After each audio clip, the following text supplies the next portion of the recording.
Après 3 mois de prise de parole d'enquêteurs, de témoignages des survivants et familles des victimes, d'interrogatoires des accusés ou encore de plaidoiries de la partie civile, le parquet national antiterroriste a rendu ses réquisitions contre les accusés. La réclusion criminelle à perpétuité a été demandée contre 2 accusés pour complicité de crimes terroristes. Tout d'abord, Mohamed Belloussine, grand absent de ce procès car présumé mort en Syrie. Avec son frère, ils sont considérés comme les mentors religieux d'Amédi Koulibaly. Quelques jours avant les attentats de janvier 2015, il rejoint la Syrie et sera suivi par son frère et Hayat Boumedienne. Les avocats généraux ont requis contre l'ex-épouse religieuse de Koulibaly 30 ans de réclusion. Le parquet antiterroriste a aussi demandé la perpétuité pour Ali Riza Polat. Âgé de 35 ans, il a occupé une place particulière au sein de ce procès par son impulsivité, ses insultes, ses menaces envers ses co-accusés, mais aussi les témoins venus à la barre.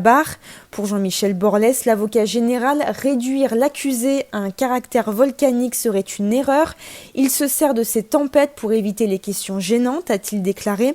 Selon le ministère public, tout montre que le comportement de l'accusé s'est fait en miroir avec celui d'Amédi Koulibaly par sa relation constante avec le terroriste, son implication à ses côtés dès juillet 2014, mais aussi son partage de l'idéologie radicale. Dans les boxes vitrées, les autres accusés ont attendu tour à tour les réquisitions à leur rencontre. Pour Pastor Alvatic, les avocats généraux ont demandé 20 ans de réclusion pour association de malfaiteurs terroristes.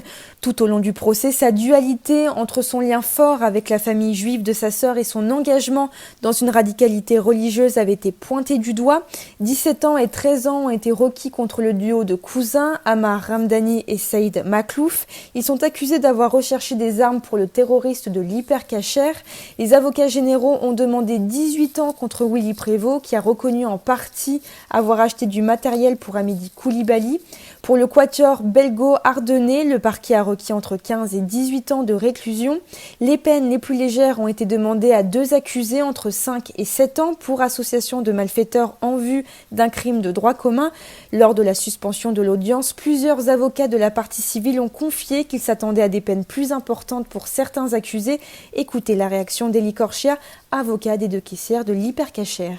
On a sinon des peines relativement faibles, on s'attendait à des peines sans doute un peu plus importantes, il faut le dire, du côté des parties civiles pour un certain nombre d'accusés. Mais effectivement, en tout cas, le réquisitoire est parfaitement clair. Je dirais presque qu'il est implacable depuis hier en ce qui concerne le principal accusé.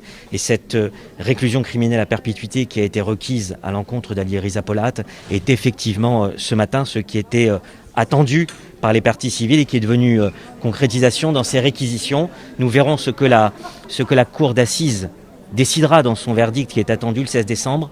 Mais on espère du côté des parties civiles, je tiens à vous le dire, que la phrase qui a été prononcée par Madame l'avocate générale sera suivie lorsqu'elle a demandé aux magistrats, aux 5 magistrats qui auront à juger ce dossier, que leurs mains ne tremblent pas au moment où ils devront délibérer et que cette condamnation, au regard de l'importance tant nationale qu'internationale qu'ont eu ces attentats, eh bien que cette condamnation à l'encontre du principal accusé soit effectivement cette peine qui a été requise ce matin. C'est en tout cas ce qui paraissait normal pour les parties civiles. Et en ce qui concerne les autres accusés, la cour d'assises, dans son verdict, décidera des peines qu'il convient de mettre et qu'il convient de donner à chacun des accusés.